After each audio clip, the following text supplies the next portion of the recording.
우리 왕 되신 주님께 소리 높여 찬양 드립시다. 찬양하세, 찬양하세, 찬양하세. 왕께 소리 높여 찬양 드리세. 찬양하세, 찬양하세, 찬양하세. 왕께 소리 높여 찬양 드리세. 찬양받기 합당하신 주님, 찬양받기에 합당하신 주님. 언제나 동일하신 주. 무릎 꿇고서 주 이름 외치세. 예수 나의 왕, 예수 나의 왕, 예수 나의 왕. 다시 한번 찬양하세, 찬양하세, 찬양하세.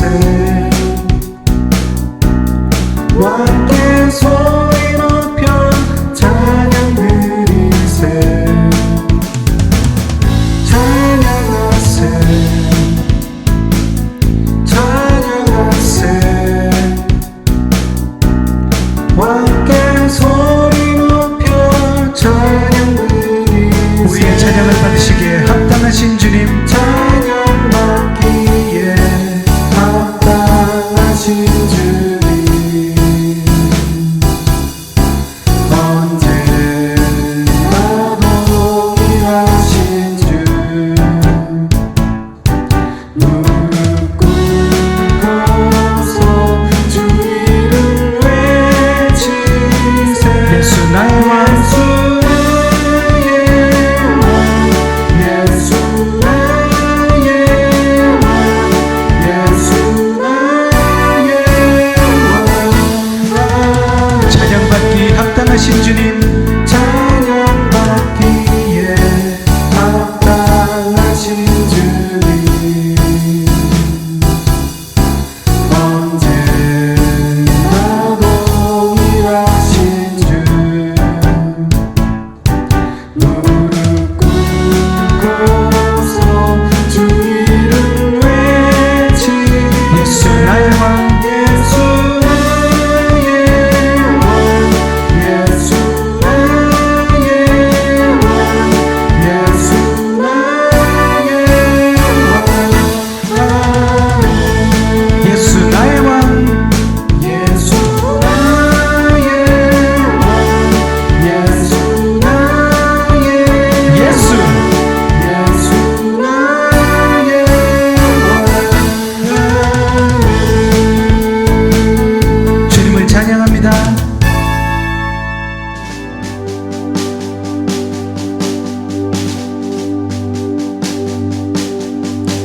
주님은 향하시던 인양이 능력과 부활과 힘과 존귀와 영광과 찬송을 받으시기 합당하도다. 주님을 향하시던 인양이 능력과 부활과 힘과 존귀와 영광과 찬송을 받으시기 합당하도다.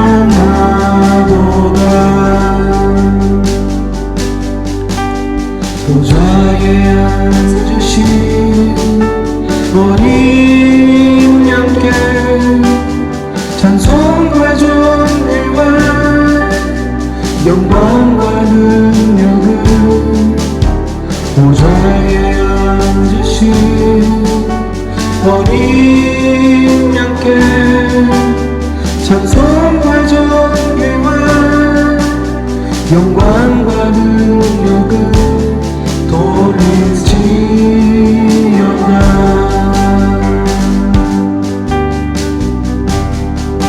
주님을 향하시던 인양이 능력과 부활과 힘과 존귀와 영광과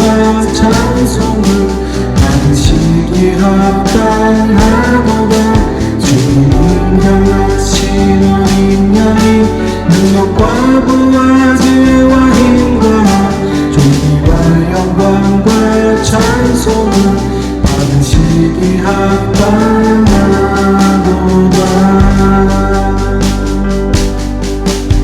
보좌에 앉으신 어린 양께 찬송과 존귀와 영광과 능력을 보좌에 앉으신 어린 양께 찬송과 존귀와 영광과 능력을 돌릴지어다.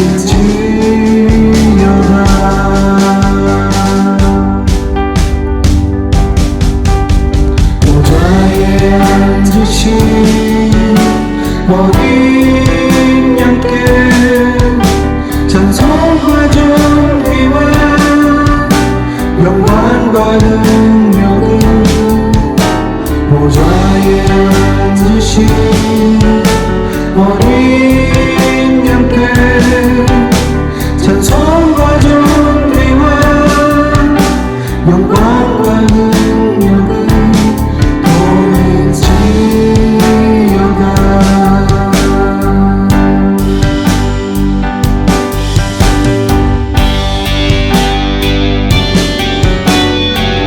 큰 음성으로 이르되 죽임을 당하신 어린 양은 능력과 도와 지혜와 힘과 존귀와 영광과 찬송을 받으시기에 합당하도다 하더라.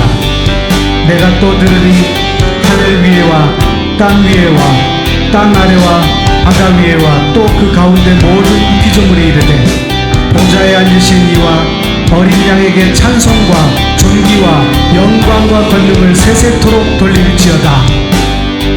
아멘. 죽임을 당하신 어린 양이 능력과 부와 지혜와 힘과 존귀와 영광과 찬송을 받으시기 합당하도다. 죽임을 당하신 어린 양이 능력과 부와 지혜와 힘과 존귀와 영광과 찬송을 받으시기 합당하도다.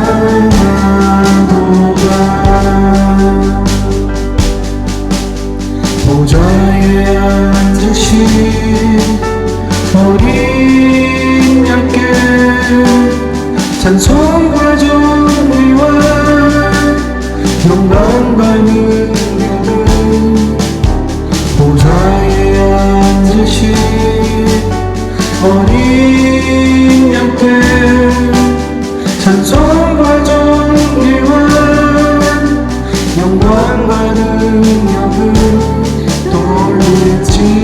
돌릴지어다. 세세토록 돌릴지어다. 세세토록 돌릴지어다. 세세토록 돌릴지어다.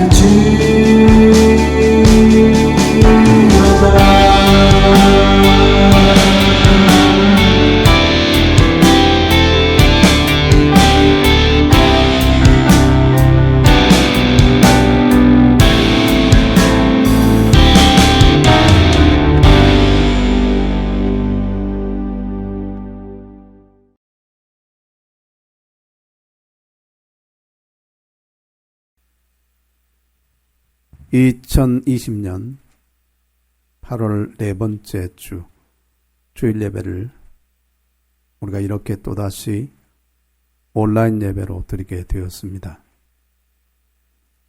너무나 갑작스럽게 수도권을 중심으로 감염병이 확산되어 가고 있고 정부 당국에서도 신속하게 그 확산을 방지해야 되는 그런 책임으로 인해서 수도권 지역 모든 기독교회에 또 종교단체에 집회를 대면 예배를 금지한 그런 행정명령으로 인해서 우리도 그 상황의 위중함을 충분히 공감하고 있고 또 알고 있기 때문에 같이 보조를 맞추는 것이 합당하다고 생각해서 이렇게 이렇게 온라인 예배로 2주간 전환하게 되었습니다. 이 재확산의 과정에 일부 기독교가 연관되어 있고 관여되어 있음이 너무나 안타깝고 또 때로 화가 나기도 하고, 그리고 이 국가에 대해서, 국민들에 대해서, 또 이웃들에 대해서 너무나 미안한 마음까지 드는 상황입니다. 그들의 생각과 신앙과 사상과 행동들을 도저히 동의할 수 없는 그런 상황이지만, 어찌됐든 기독교 일부라고 하는 그것 때문에 참으로 책임을 함께 느끼고, 함께 우리가 이 상황에서 더 이상의 확산을 또 저지하고, 또 속히 이런 상황이 다시 회복되어져서 모든 일상으로 다시 복귀되어지는 그런 날이 빨리 올 수 있도록 우리 모두가 함께 기도하고 함께 마음을 모아야 될 것이라고 생각합니다.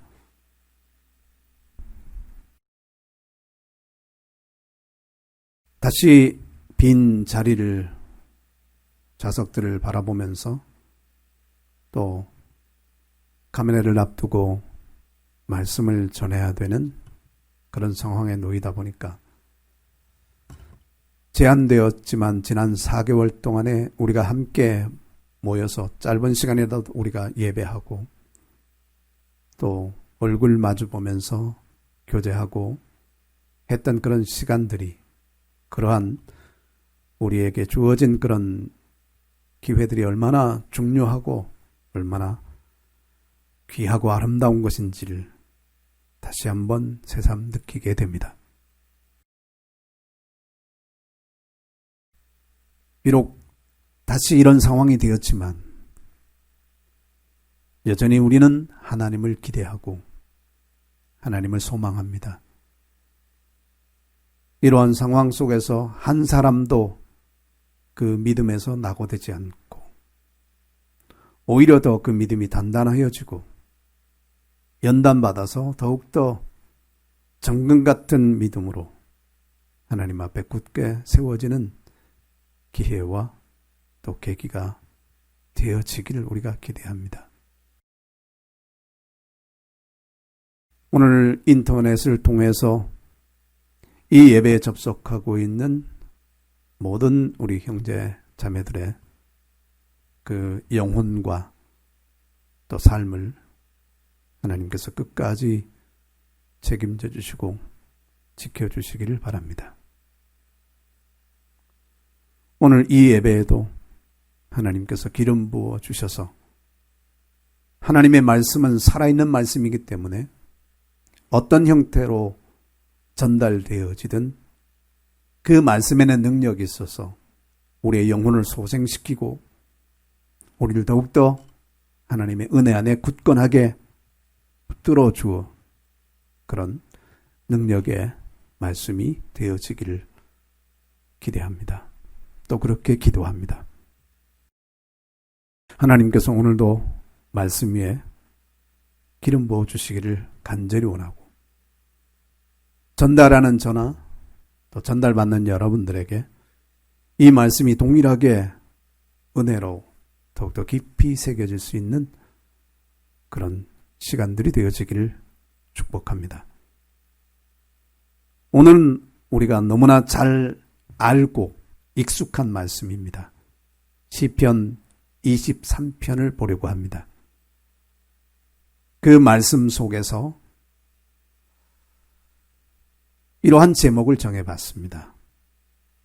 고난의 시대에 다시 읽는 시편 23편.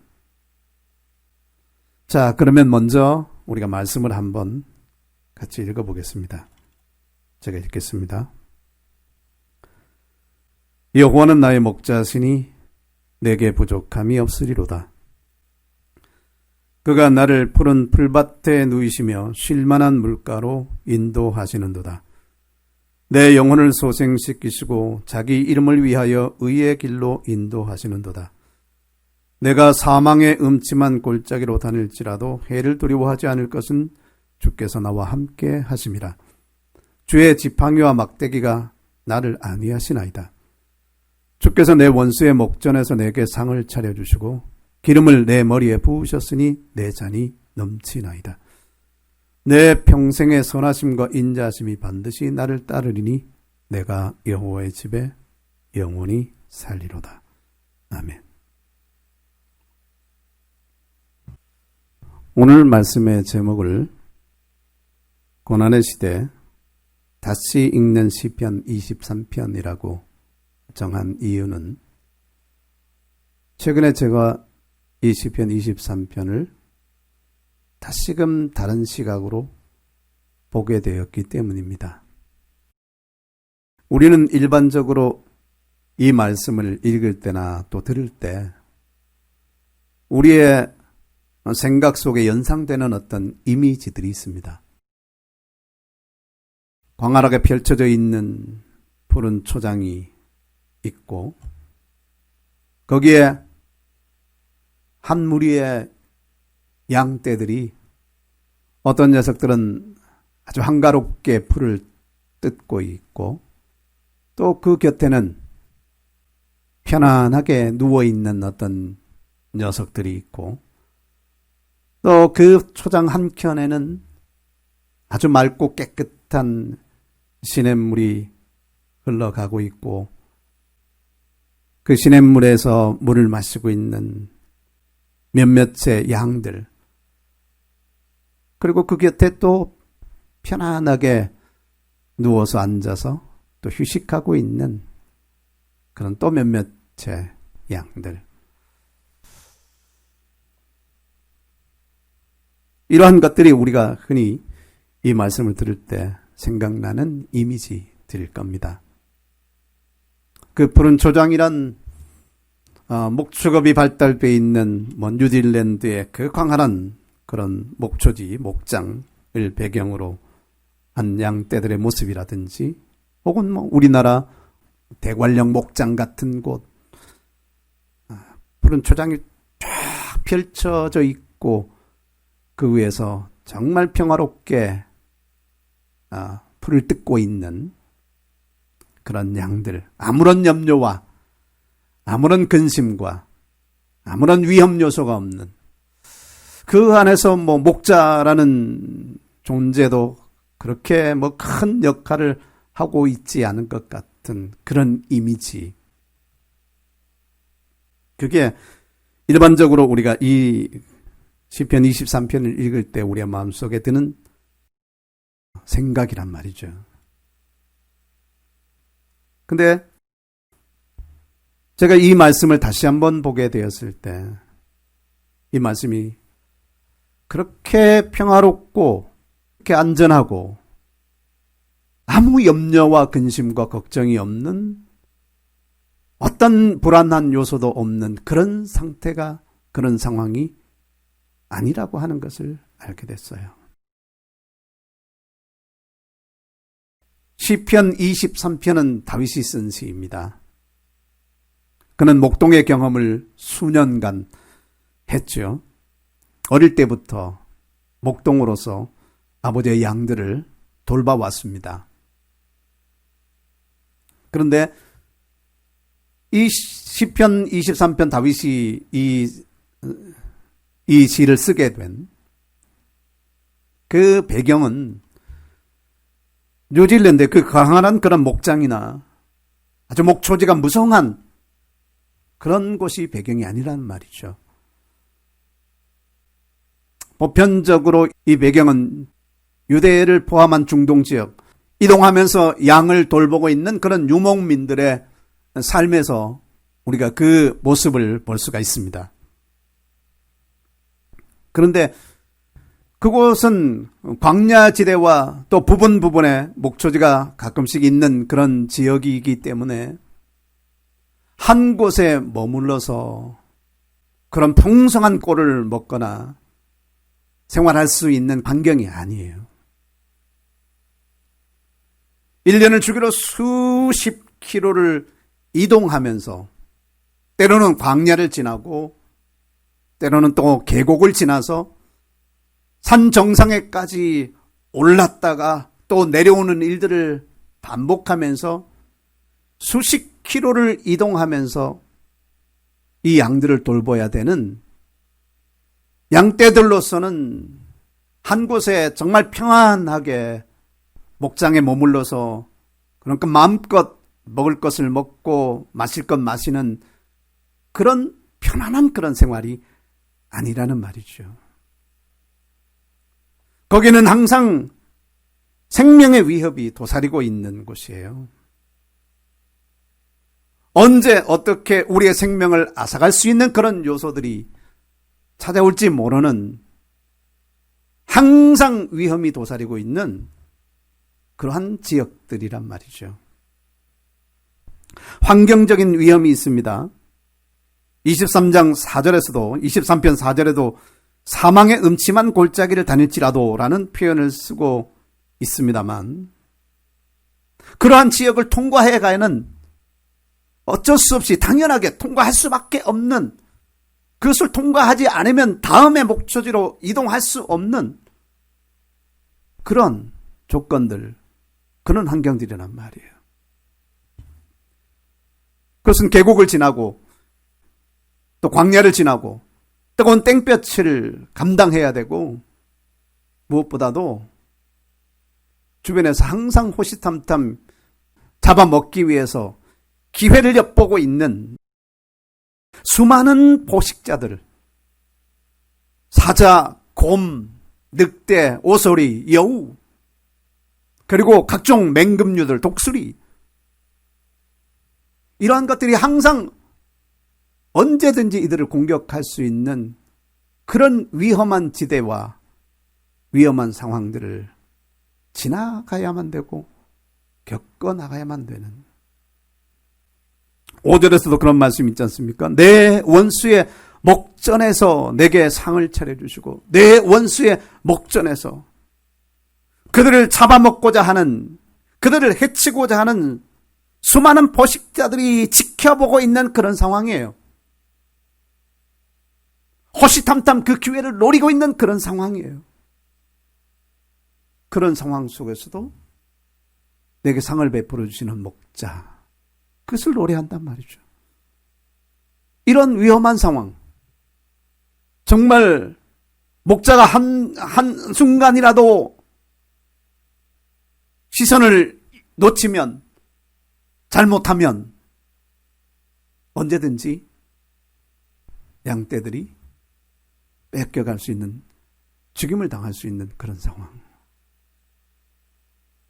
이런 수많은 위험과 불안함과 안전의 위협을 받고 있는 그러한 조건 속에서 이 말씀이 기록되고 있단 말이죠.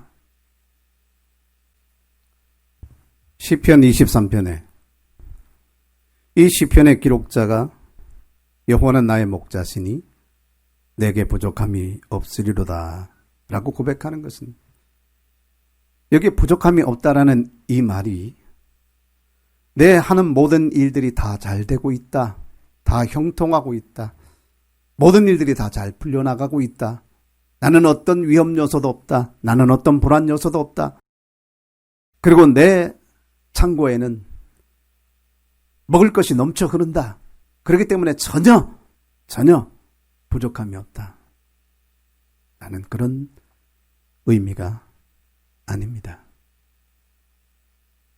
여기에서 부족함이 없다라는 말은 사실은 양이 할 수 있는 것은 별로 없습니다.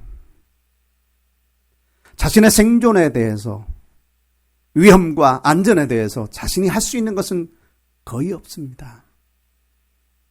그가 의지하고 그가 바라는 것은 그를 돌보고 있는, 그를 지켜주고 있는 목자라고 하는 존재입니다.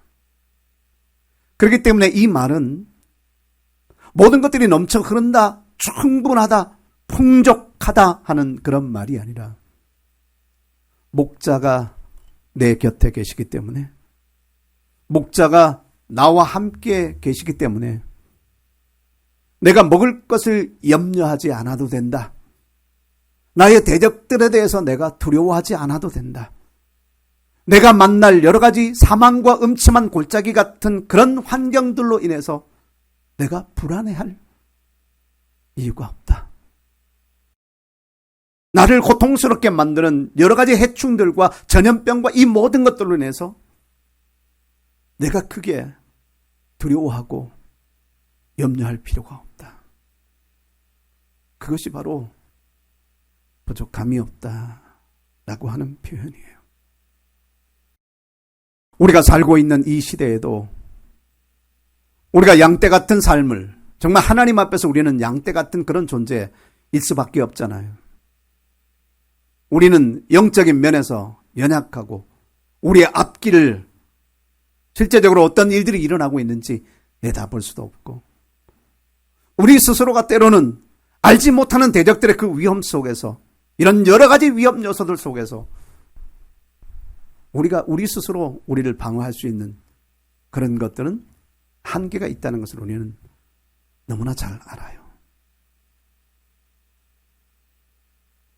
시편의 기록자가 고백하는 것처럼 내게 목자가 계시면,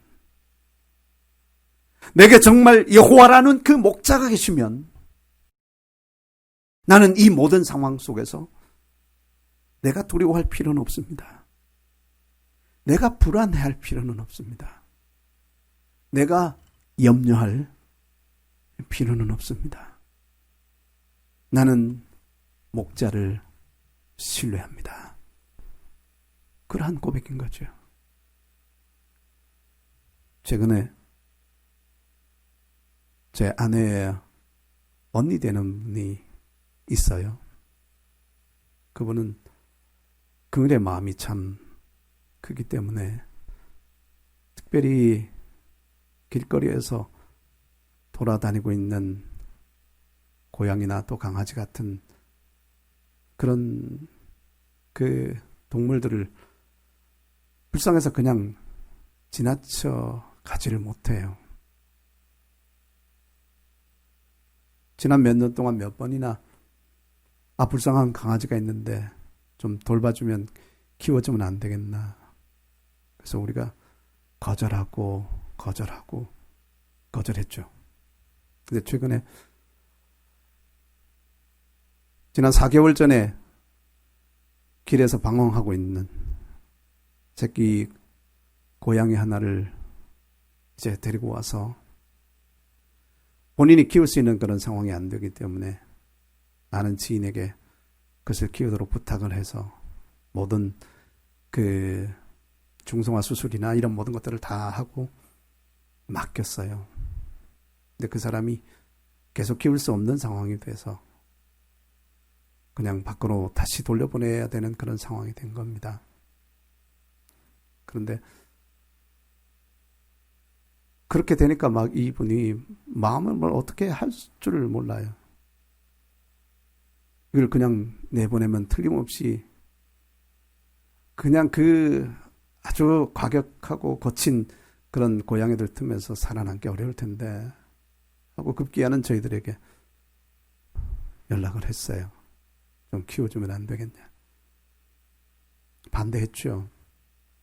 저는 무엇인가 끝까지 책임져야 된다는 것이 굉장히 부담스러웠었고, 또 마음을 거기에 또 빼앗기고 쏟는 것이 너무나 마음속 내키지 않아서 계속 거절을 했습니다만, 그 불쌍함에 그 울면서 부탁을 하는 거예요. 그래서 참 결정하기 어려웠지만 그냥 수용을 하고 데리고 왔습니다. 근데 참 이 고양이가 그렇게 귀엽고 이쁜 짓을 해요. 그래서 야, 이래서 키우는구나. 그런 생각을 하게 돼요. 근데 그날 이후로 길거리에 나가면 전에는 크게 관심 갖지 않고 보았던 그 길고양이들이 눈에 띄는 거예요. 그런데 하나같이 그 모습들이 초췌하고 거칠고, 그리고 눈매는 항상 불안한 그런 모습들이 그 눈에서 보이고, 이들은 먹어야 되는 그런 문제와 안전에 대한 이 모든 문제들을 스스로가 다 해결을 해야 되는 거예요. 물론 길에서 태어난 아이들도 있겠습니다만 많은 경우가 집에서 돌봄을 받다가 버려진 아이들이 꽤 많잖아요. 그러니까 이들이 보호자로부터 벗어나서 스스로 그렇게 한 것은 아닌데, 보호자들이 없기 때문에 그들은 이 모든 것들을 스스로 해결을 해야 되는 거예요.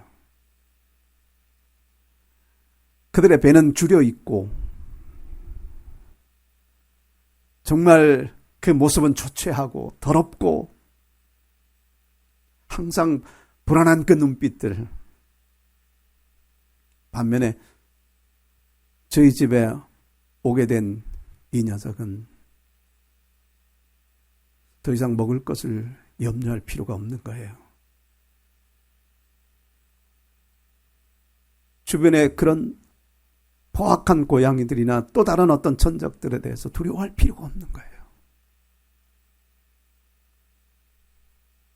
저는 그 상황에서 사실 시편 23편을 다시 보게 됐어요.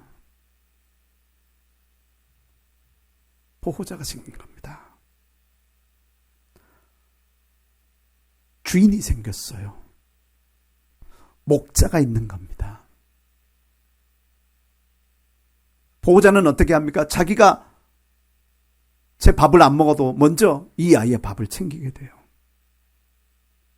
걔는 무엇을 먹을까, 무엇을 마실까 걱정할 필요가 없어요. 천적들로부터 두려워할 필요가 없어요. 그는 안전합니다. 하나님 앞에 우리는 이와 같은 존재들이에요. 하나님은 우리의 목자입니다. 우리는 그 손의 양이에요. 예수님께서 자기에게 찾아오는 수많은 사람들을, 다가오는 그 사람들, 병을 고침받기 위해서 다가오는 이런 사람들, 말씀을 듣기 위해서 오는 이 무리들을 보고 어떤 생각을 했을까요? 마가복음 6장 34절에 보니까 예수께서 나오사 큰 무리를 보시고 그 목자 없는 양 같음으로 인하여 불쌍히 여기사 이에 여러 가지로 가르치시더라. 목자 없는 양, 목자를 잃어버린 양, 어느 것에도 소속되지 못한 양들을, 그를 돌보주고 그들을 지켜주고 그들을 인도해 줄 수 있는 그런 목자가 없는 양떼란 참으로 불쌍한 거예요. 예수 그리스도는 선한 목자입니다. 양과 같은 우리들의 영혼을 인도하시고 책임지시는 선한 목자이십니다. 오늘 시편에서 2절에 보면 그가 나를 푸른 풀밭에 누이시며 쉴만한 물가로 인도하시는도다. 목자가 하는 일은 무엇입니까? 어디에 풀이 있는지, 어디에 목초지가 있는지, 우기와 건기를 따라서 어느 지역에 풀이 있는지, 어느 곳에 먹을 것이 있는지를 부지런히 찾는 거예요.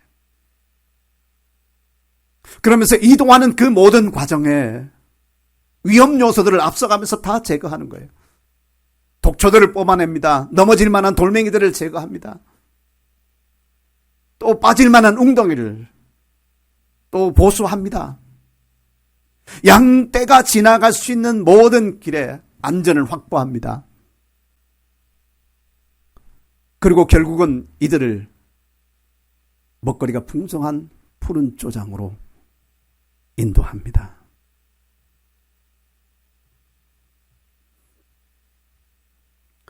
푸른 풀밭에 누이시며 라는 이 말이 양을 키우는 사람들에게는 대단히 의미 있는 말이랍니다. 양에게는 특이한 습성이 있는데요. 네 가지가 충족되지 않으면 절대 편안하게 눕지 않는다고 합니다. 일어나서 그냥 불안한 상태로 서 있는 거예요. 그 네 가지가 뭐냐 하면, 첫째는 위험 요소로부터 벗어나서 두려움의 상황이 없어야 눕는다는 겁니다. 위험한 상황, 긴장된 상황은 절대 양들이 편안하게 눕지를 못한대요. 그 다음에 두 번째는 이 양들은 사회적인 동물이기 때문에 그 양 무리들 가운데서 서열 싸움 같은 경쟁이나 다툼이나 갈등들이 있으면 편안하게 눕지를 않는다 그래요. 또 세 번째는 해충들이 많지 않습니까? 모기, 파리, 찐득이, 어떤 것은 날아와서 그냥 그 축축한 그 코에다가 알을 까고 거기서 애벌레가 생겨나고, 이런 상황까지 관리를 안 해주면 이런 상황까지 생겨난다는 거예요. 그래서 그런 것들이 너무나 고통스러워요. 그러면 편안하게 눕지 않는다는 거죠. 그 다음에 네 번째는 배부르지 않으면 눕지 않는다는 겁니다. 그가 나를 푸른 초장에 푸른 풀밭에 누이시며 하는 것은 목자가 이 모든 것들을 해결해 주신 거예요. 우리를 위험 요소로부터 완전히 안전하게 우리를 지켜주고 있는 거예요. 물론 여전히 주변에 맹수들이 있을 수 있고 포식자들이 언제든지 또 기회를 노리고 있을 수 있을 거예요. 그러나 그런 상황 속에서도 양이 누울 수 있는 것은 심리적 안정이에요. 강한 목자가 우리 가운데 계시기 때문에 저 맹수들을 우리가 두려워할 필요가 없다라고 안심하는 거죠. 푸른 풀밭에 누이시며, 다윗이 시편 4장 7절과 8절에서 고백하는 내용을 보면 이러한 상황들이 반영된 것으로 보여져요. 주께서 내 마음에 두신 기쁨은 그들의 곡식과 새 포도주가 풍성할 때보다 더하나이다. 내가 평안히 눕고 자기도 하리니 나를 안전하게 살게 하시는 이는 오직 여호와시니이다. 하나님께서 내 마음에 두신 이 안전한 마음, 하나님께서 내 마음에 두신 이 기쁨이라는 것은 하나님을 알지 못하는 사람들이 곡식과 세포들의 그 풍성함, 그것 때문에 안전하고 그것 때문에 위로를 받고 그것 때문에 기뻐하는 그것과 성격이 다르다. 그것 때문에 내 안에 있는 이 기쁨이라는 것이 그것 때문에 오는 것이 아니다. 내 안에 있는 이 기쁨은 나를 안전하게 살게 하시는 나의 목자 되신 여호와, 그가 계시기 때문이다. 그렇기 때문에 나는 평안히 눕고 평안히 자기도 하리니. 하나님께서는 그 사랑하는 자에게 잠을 주시는도다 그랬습니다. 잠을 잘 잘 수 있다는 거, 편안하게 우리가 누울 수 있다는 거, 이거는 모든 일들이 다 형통하기 때문에 그렇게 되는 것은 꼭 아니에요. 불안한 요소가 있고 여전히 해결되지 않은 문제들이 있고 많은 어려움들이 내 주변에 산적해 있을지라도 내게 기쁨을 주시고 내게 평안을 주시고 내게 화평을 주시는 목자 되신 그 하나님이 나와 함께 계시는 것이 느껴지고 확신되고 그 임재를 우리가 경험할 수 있다면 나는 평안히 누울 수 있는 겁니다. 쉴 만한 물가로 나를 인도하시는도다 그랬습니다. 쉴만한 물가, 양들도 역시 많은 수분을 필요로 합니다. 물을 마셔야 돼요. 그런데 양들이 수분을 섭취하는 방식은 여러 가지가 있어요. 그 중에서 대표적인 것이 아침 일찍 이 풀들에 맺힌 이슬을 가지고 그 풀들을 먹으면서 함께 수분을 섭취하는 거래요. 그러면 그러려면 어떻게 하느냐? 목자가 이른 새벽부터 일어나서 양떼들이 이끌고 풀밭으로 나가는 것이에요. 그 목자의 그 부지런함, 목자의 그 열성이 이들에게 아주 깨끗하고 맑은 수분을 공급을 해주는 겁니다. 그뿐만 아니라 이들이 물을 마실 수 있는 것은 물론 냇물도 있고 고여진 우물물도 있을 겁니다. 웅덩이에 물이 있겠죠. 근데 이 광야지대에 그렇게 많은 흘러가는 그런 시냇물들을 보기는 어렵다는 거죠. 비가 오고 나서 우기가 지나고 나서 여기저기에 그 웅덩이에 와디라고 하는 흐르는 그런 물들, 그 물들이 고여 있어서 또 때로는 흘러가는 이런 물들을, 그 물들을 찾아야 되는 거예요. 오아시스 같은 것이라고 말할 수도 있겠죠. 그런 것들이 있고 또 때로는 정기적으로 들러서 먹을 수 있는 판 우물, 웅덩이 같은 곳이 있어요. 근데 이런 우물들은 아주 그 물이 깊은 곳에 들어있다는 얘기예요. 그래서 그 우물을 목자가 가서 다 퍼올려야 되는 것이에요. 그 물을 퍼다가 양들에게 충족하도록 그 물을 마시게 하는 것입니다. 중요한 것은 이 모든 물을 마시는 것조차도 목자들의 엄청난 수고와 희생이 앞서가고 있는 것입니다.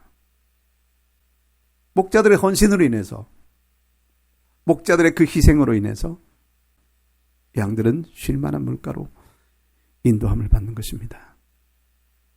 3절에서 보면 내 영혼을 소생시키시고 그랬습니다.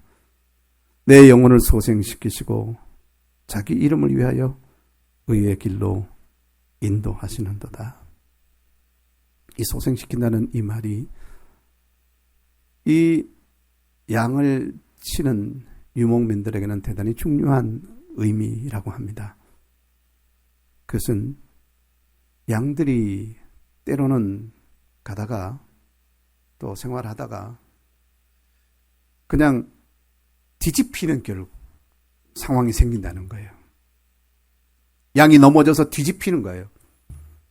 마치 거북이 같은 종류가 등이 완전히 땅에 닿는 채로 뒤집히면 일어날 수 없는 상황이잖아요. 누군가가 일으켜주지 않는. 근데 양들이 이런 상황이 놓인다는 거예요. 그러니까 양들이 그냥 뒤집어요. 이것이 넘어진 겁니다. 이것이 실족한 것이에요. 근데 그것을 다시 일으켜주는 것이 바로 뭐냐면 그 양을 소생시켜 주는 것이에요. 양이 뒤집어지는 원인이 여러 가지가 있는데요. 털을 깎지 않아서 무거워지거나 털에 오물이 많이 묻어 있으면 그 무게 때문에 한번 넘어지면 일어나기 어렵다는 거예요. 그러니까 털 깎기도 수시로 해줘야 되고 털을 잘 골라줘야 되고 깨끗하게 청결을 유지해줘야 되는 거예요. 그러니까 그렇게 하지 않으면 쉽게 이 양들이 넘어져서 일어나지 못한다는 말이에요. 뿐만 아니라 뭐 웅덩이에 빠졌거나 실족해서 넘어졌거나 그렇게 하면 뒤집어져서 일어나지를 못한다는 거예요. 이렇게 뒤집혀진 상태로 그대로 있으면 어떤 위험이 있느냐 하면 맹수들로부터 더 위험에 더 노출되어지는 거예요.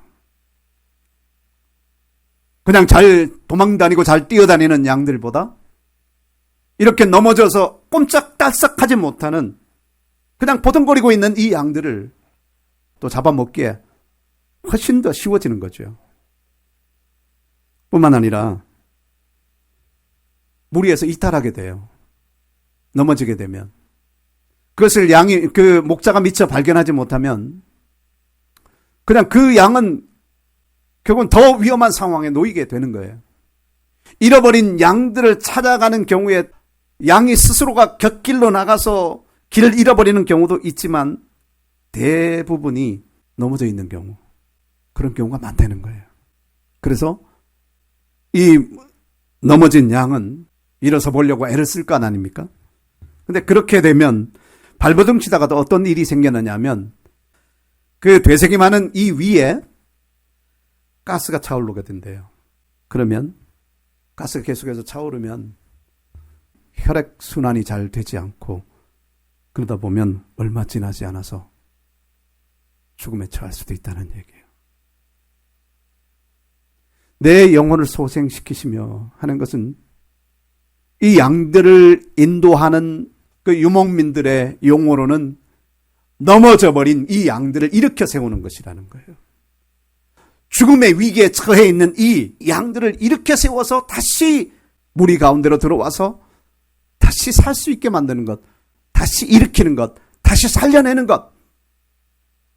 하나님께서 우리의 목자가 되셔서 우리가 실족하거나 우리가 넘어지거나 우리가 혹 때로는 너무나 우리에게 엉켜있는 것들이 너무나 많아서 마치 그냥 그 온갖 오물로 뒤집어진 길어진 이런 털들 때문에 넘어질 수밖에 없는 그런 상황이 되어서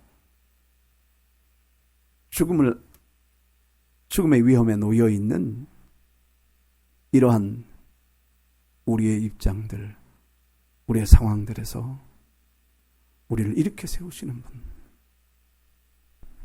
그래서 자기의 이름을 위하여, 자기의 명성을 위해서 우리를 의의 길로 인도하시는 분. 목자에게도 명예가 있답니다. 양을 얼마나 잘 지켜내고 또 양을 얼마나 번식시켰느냐 하는 것이 목자들의 명예이고 목자들의 업적인 거예요. 자기 이름을 위하여, 자기의 명예를 위하여 우리를 의의 길로 인도하시는도다. 내가 사망의 음침한 골짜기를 다닐지라도 해를 두려워하지 않을 것은 주께서 나와 함께 하심이라. 주의 지팡이와 막대기가 나를 안위하시나이다. 그랬어요. 앞서 우리가 말한 것처럼 양들이 이동해 갈 때는 거친 광야와 또 강렬한 햇빛과 아주 위험한 계곡들, 그리고 요소요소에 언제든지 이들을 습격하기 위해서 포식자들이 숨어 있는 곳, 준비하고 있는 곳. 그렇기 때문에 그 길들을 사망의 음침한 골짜기라고 표현을 하고 있는 겁니다. 거기에는 사망이 지금 기다리고 있습니다. 언제든지 목자뿐만 아니라 모든 양떼들 전부 다가 위험에 처할 수 있는 그런 상황들인 겁니다. 그런데 내가 그러한 곳을 지날지라도 불안해하거나 두려워하지 않을 이유는 목자 되신 주님이 나와 함께 계시기 때문이다. 목자의 지팡이와 막대기가 나를 안전하게 인도해 가고 있습니다.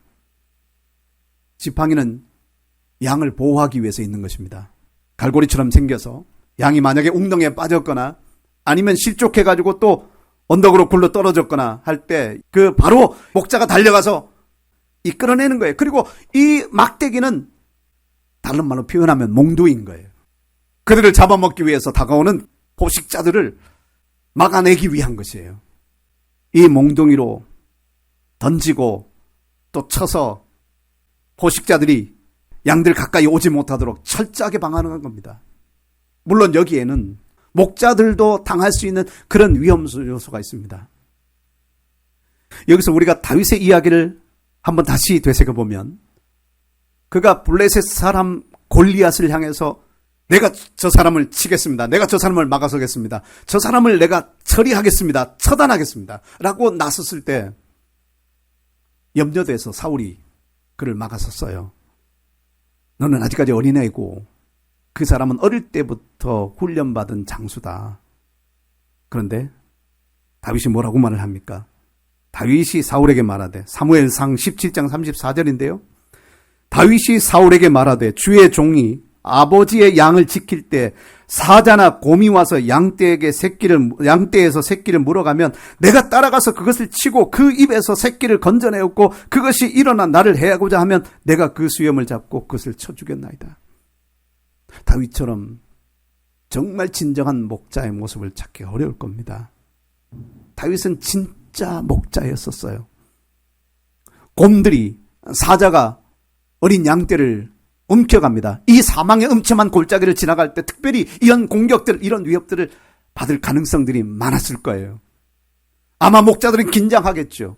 언제, 어떻게, 어디에서부터 공격해 들어올지 목자들은 항상 그것을 대비하고 있는 겁니다. 그런데 그냥 그 잠깐의 틈을 타서 곰들이 혹은 사자가 와서 새끼 양을 움켜간단 말이죠. 다윗이 쫓아가서 따라가서 그것을 치고 그 입에서 새끼를 건져내었다.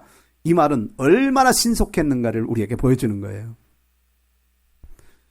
맹수들은 보통 먹잇감을 잡으면 먼저 숨통을 끊어 놓습니다. 그리고 나서 이제 잡아먹어요. 그런데 이 곰이 제 숨통을 끊기도 전에 다윗이 달려갔다는 거예요. 그리고 그 이빨에서부터 그 새끼 양을 건져냈다는 거잖아요. 이것은 다윗이 얼마나 신속하게 자기의 목숨을 내걸고 새끼 양들을 지키기 위해서, 이 양떼들을 보호하기 위해서 애썼는가를 우리에게 보여주고 있는 거예요. 우리에게 목자가 있다는 것은 이것입니다. 자신의 생명을 내어주면서까지 우리를 보호하는, 우리의 생명을 지켜주시는 바로 그분, 우리의 선한 목자, 바로 하나님, 그 예수 그리스도, 바로 그분이 아니시겠습니까? 주의 지팡이와 막대기가 나를 안위게 하시기 때문에 내가 불안해할 필요는 없습니다. 내가 두려워할 필요는 없습니다. 5절에 보면 이렇게 말씀하고 있습니다. 주께서 내 원수의 목전에서 내게 상을 차려주시고 기름을 내 머리에 부으셨으니 내 잔이 넘치나이다. 여전히 원수들의 위협은 사라지지 않고 그 곁에, 양떼들 곁에 있습니다. 포식자들은 아직까지도 기회를 보고 있고 언제든지 틈만 나면, 목자가 한눈을 팔면 양들을 공격할 그런 준비 태세를 갖추고 그 주변에 몸을 숨기고 있습니다. 그런데 이러한 원수들의 목전에서, 원수들이 여전히 지켜보고 있는 그런 위협의 상황 속에서 목자가 내 앞에 풍성한 식탁을 차려주시는, 모든 상황이 안전하게 다 끝난 것이 아니라, 모든 불안의 요소가 다 해소된 것이 아니라, 모든 두려움의 그 모든 상황들이 다 끝나버린 것이 아니라 여전히 우리의 주변에 남아있는 그런 상황이지만 목자는 우리 앞에 식탁을 차려주시고 두려워하지 않고 그 맛있는 것을, 그 모든 것들을 즐겁게 섭취하게 하시는 이러한 상황. 양들도 그 곁에 아직까지 그런 위험 요소가 있다는 것을 알고 있습니다. 여전히 긴장 상태는 계속되고 있습니다.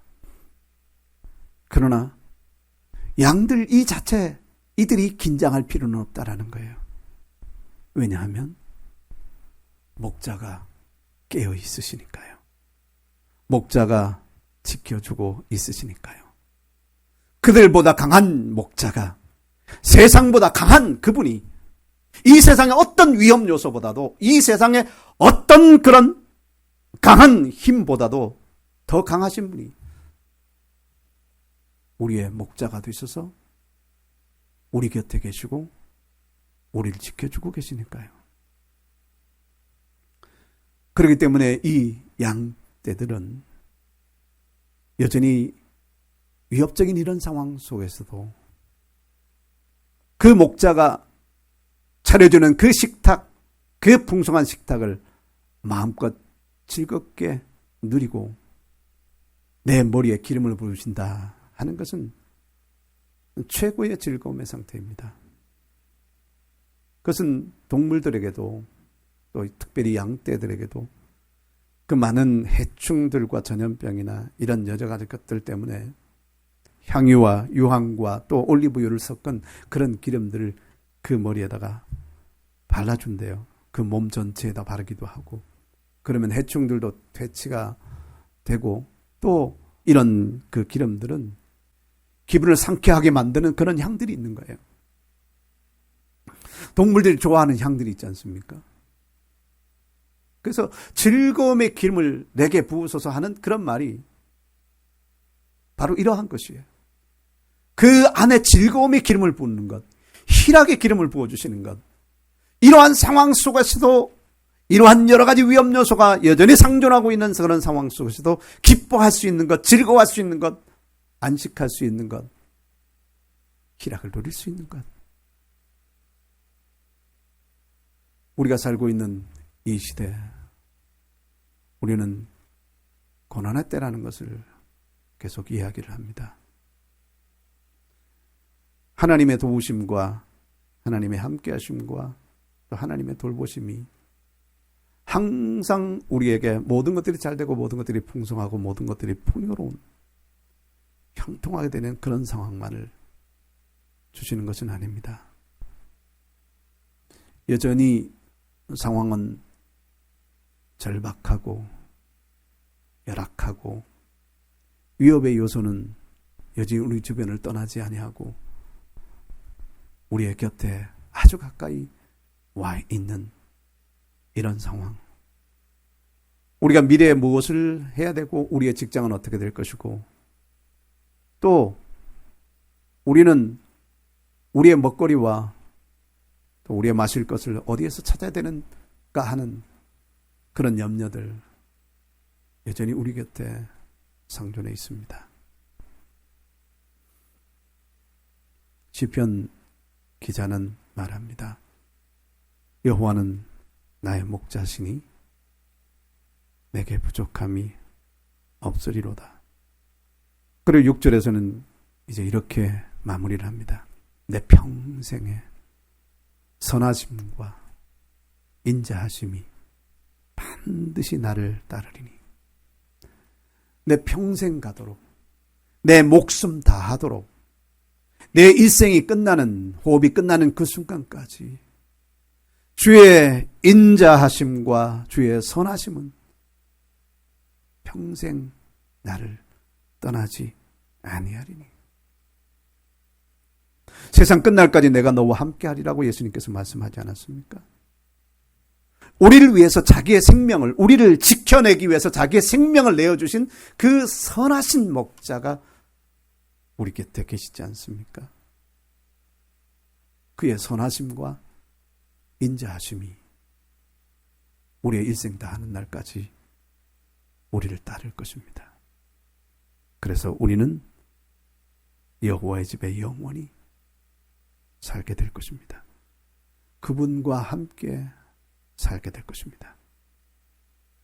우리에게 가장 필요한 존재, 이 시대에, 이 고난의 시대에 정말 험난한 길을, 인생길을 지나갈 수밖에 없는 이 고난의 시대에 우리에게 가장 필요한 존재는 어떤 좋은 환경이 아니라 모든 것들로부터 우리를 지켜내고 우리를 인도하시고 또 우리를 돌보실 바로 그 목자, 그분이 우리 곁에 계시는 것입니다.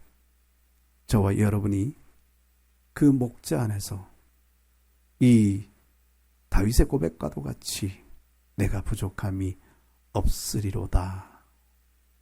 내가 불안해함이 없으리로다. 내가 두려워함이 없으리로다. 내가 걱정과 염려함이 없으리로다. 고백할 수 있는 저와 여러분 모두가 되시길 예수 그리스도 이름으로 축복합니다. 아멘. 다 같이 기도하겠습니다. 살아계신 예수님 감사드립니다. 우리의 선한 목자가 되셔서 우리의 모든 삶의 여정에 힘들고 불안하고 위협이 존재하는 그 모든 곳에서 우리를 안전하게 인도해 가시고 우리의 쓸 것을 공급하시고 우리에게 안식과 평안을 제공해 주시는 우리의 목자 되신 주님을 찬양합니다. 고난의 시대를 지나가고 있습니다. 우리가 더욱더 주님을 의지하고 주님의 소유가 되어서 주님이 내 삶의 모든 것들을 책임지시고 인도해 가시는 그 과정에 우리가 온전히 순종하는 양떼와 같이 그 뒤를 따라갈 수 있는 저들 되게 하여 주시옵소서. 오늘도 우리와 함께 하신 예수님께 감사드립니다. 예수 그리스도 이름으로 기도드립니다. 아멘. 다 같이 우리 찬양하겠습니다.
내가 살아 숨을 쉬는 동안 살피신다 약속하셨네.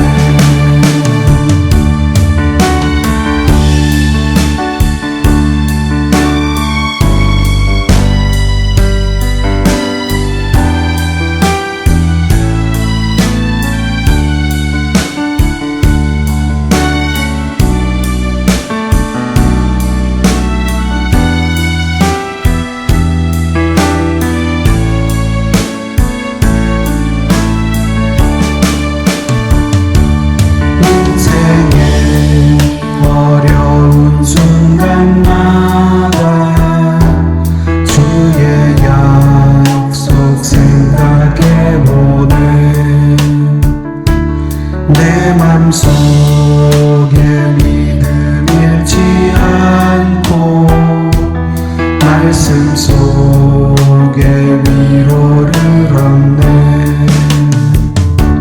주님의 도우심 바라보면 모든 어려움이 기도가 흘러가는 순간순간마다 주님 약속 새겨봅니다. 주님의 도우심 바라보면